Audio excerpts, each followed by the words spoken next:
In the top stories, air traffic controllers protest working conditions.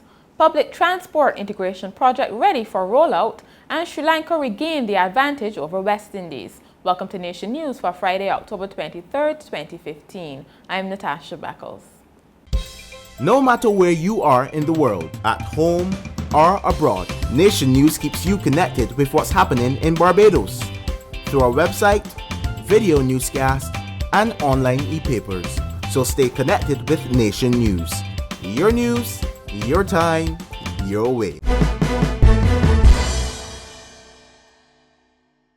Some air traffic controllers at the Grantley Adams International Airport staged a sick-out on Friday. Deputy General Secretary of the Barbados Workers Union, Dwayne Paul, said the action was a result of environmental conditions which employees believed were not fit for work. Mr. Paul said if the problems were not addressed immediately, the industrial action could escalate. Up to news time, it was not known how many workers took action or if there was any impact on airport operations. Last November, a strike by air traffic controllers almost crippled operations at the airport. Chief among the workers' grievances was a faulty air conditioning system. Minister of Commerce Donville Innes says Barbadians need to put their money where their mouth is, noting that there is often a big outcry when an international business wants to buy a local company. Mr. Innes urged Barbadians to invest in local and regional companies. His comments come in light of the battle between Ansel McCall and Ambev for Banks Holdings Limited. Speaking to the media following a press briefing, Mr. Innes also said the time has come for greater shareholder involvement in local businesses. He said many Barbadians usually bought shares for tax purposes but did not attend shareholder meetings or read annual reports. A foul smell brought classes at Combermere School to an early end on Friday and caused discomfort for residents of surrounding areas. Reports indicate the smell was connected to debushing work in nearby Waterford Bottom. Students were released around mid-morning with some complaining of headaches and nausea. Officials stressed that the odor was not connected to the environmental problems experienced at the school last term. 7 public service vehicles will be integrated with Transport Board buses as part of the much-talked-about pilot project. Director of the Transport Authority, Alex Linton, made the announcement on Friday during a press conference. The vehicles will service Sturgis in St. Thomas, Edie Village in Christchurch, and Martins Bay in St. John. Mr. Linton said the response to the project was moderate, but enough applications were received to begin the trial on December 1st. Sargassum seaweed soap, body wash, and facial scrub could be coming to a store near you.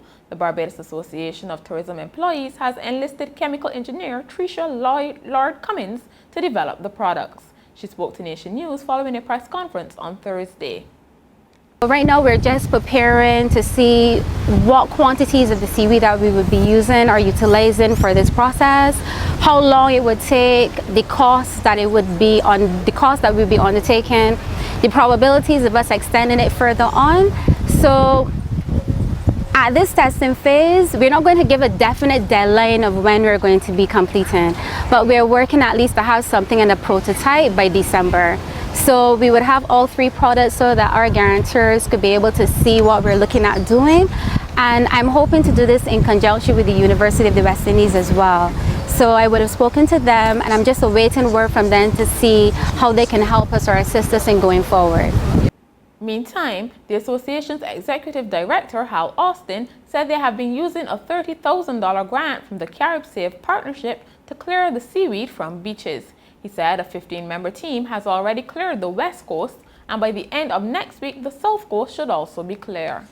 Standing areas are now silver sands, where our seaweed specialists are busy removing this scourge, and another team will be cleaning from the Drill Hall Beach to the Coconut Court Hotel Beach. At this time, we have removed approximately 15 tons from the beaches, and we await additional funding. As we await additional funding, we will be tackling the east and the north coast so that by December the 15th, the official tourism season, we would retain back our coastline to its original state. We have instituted a rapid response team to remove any seaweed deposits from as early as 5:30 a.m. so that our guests can continue to have an enhanced visitor experience enjoying our most treasured reserve. Scores of students took to the streets of Bridgetown to show the importance of education on Friday. Carrying banners and placards with positive messages about school and education, the students paraded from Queen's Park through the city and back. They were then treated to lunch and a concert featuring performances from several school groups. The parade and concert form part of activities for Education Month. A senior official of the National Cultural Foundation says the National Independence Festival of Creative Arts has proven to be a launching pad for local artists. Chief Cultural Officer Andrea Wells said many performers come through NIFCA and then move on to cropover and regional showcases like Cari Festa. Ms. Wells was speaking during the official launch of the 2015 Massey Creators Prizes for NIFCA. 3 scholarships valued at $2,500 will be offered in dance, theater, and music. A consultant on infectious diseases is calling for a regional standard on infection protection and control in hospitals. Dr. Corey Ford told the conference patients move from one hospital in the Caribbean to another and dangerous organisms can travel with them. The head of the Queen Elizabeth Hospital's Infection Control Department said Barbados has made significant strides in controlling infections over the past 2 to 3 years, and regional hospitals need to be encouraged to do similarly.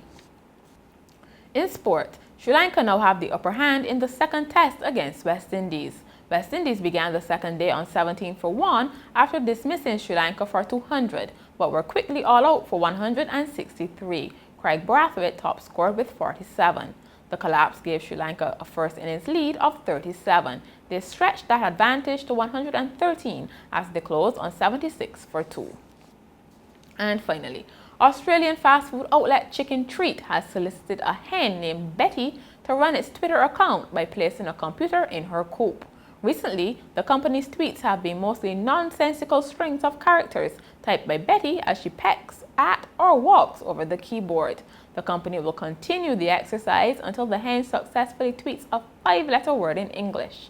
This will apparently earn her a place in the Guinness Book of World Records. She seems to be making progress. Last Thursday, she typed bum. And that's Nation News for Friday. For more news, log on to nationnews.com as well as YouTube, Facebook, and Twitter. Remember to pick up your papers over the weekend or subscribe to our e-paper. And look out for the Weekend Buzz a little later. Thank you so much for joining us.